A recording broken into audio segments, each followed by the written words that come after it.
how to make your own sunscreen. Keep in mind there's no accurate scientific way to gauge the SPF on this, so you just have to base it off the individual ingredients. I've got my 1 ounce beeswax already melting. I'm going to add in the shea butter, which is 2 teaspoons plus 1 tablespoon.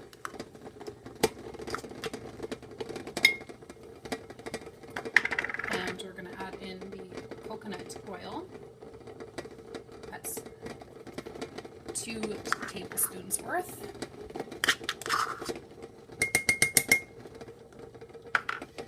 And we have half a cup olive oil. And if you've watched any of my other videos, you know I always use a mason jar. It's easier for cleanup, especially when you're using something like beeswax, which really stains and holds on to things and can be impossible to clean. So I love the mason jar for this type of project. I also have 1 teaspoon of carrot seed essential oil. You can also use raspberry essential oil.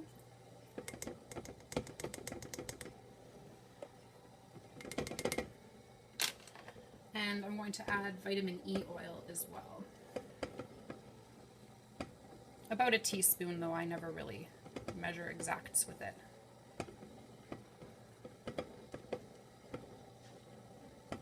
The only other ingredient that's going to go in there is my 3 tablespoons of zinc oxide that I have set over here.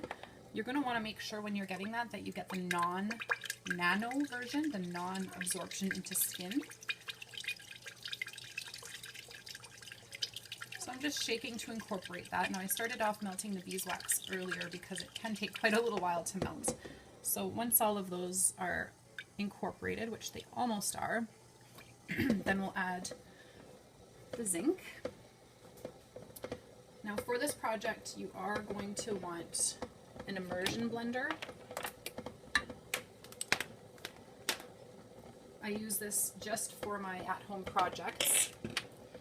I've seen some recipes that say you can just shake to incorporate, and what I've found when I do it that way is that the zinc oxide does not incorporate fully, and you end up with little kind of powder balls when you're trying to put that on, which is not something that you want.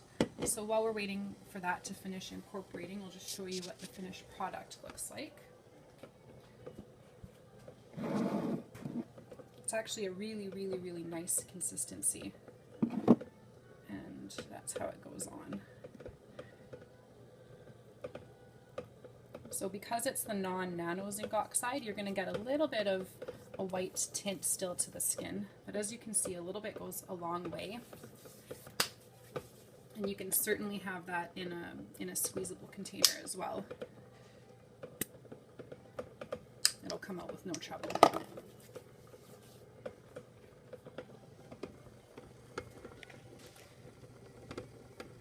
So the ingredients in this that have the most SPF are the zinc oxide and either the raspberry essential oil or the carrot seed essential oil. So the more of those you use, the higher SPF you're going to end up with in your lotion.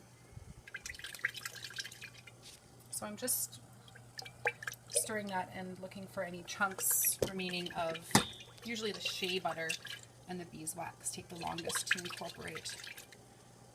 So that looks actually quite done. So I'm just going to turn the heat off on that. I'm going to add the zinc oxide into there. And I am going to give it a little stir, just so that when I start the immersion blender, you don't get a huge puff of powder coming out at you. I'll try to keep this where everyone can see it.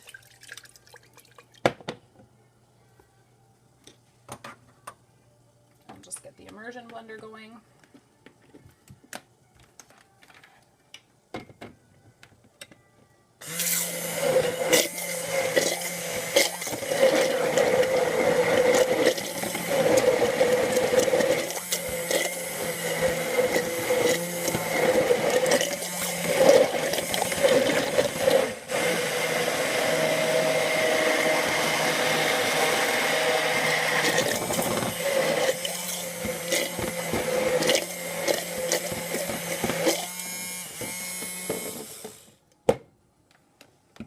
going to be quite liquid at this point.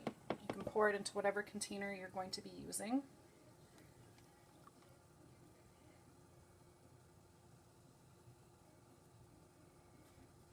And that's going to need to sit for a little while, and then once it has, it'll become the consistency I showed you before.